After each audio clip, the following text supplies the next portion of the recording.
যাদব বাবু ছাগলের জন্য একটু ঘাস কাটি নিয়ে আসে, স্কুলে যাবি, এদের ওখানে কাদা আছে। যাক ভালো হলো, স্কুল টাইমটা আজকে মাঠে কাটে দেবো।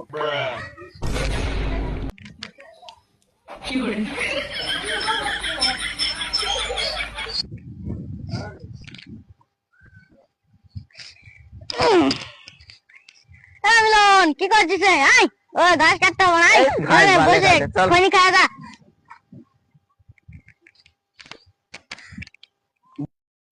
স্কুল যাবে না, স্কুলের তো টাইম হয়ে যাবে, চল স্কুল যাই।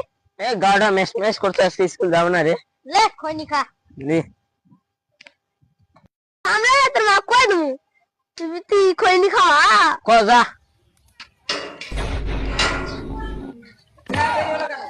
মাঠে ঘুরে ঘুরে ঘাস পাইনি, যেটুকু পেয়েছি ওইটুকু নিয়ে খেয়েছি। খিদে লাগছে, খেতে দাও।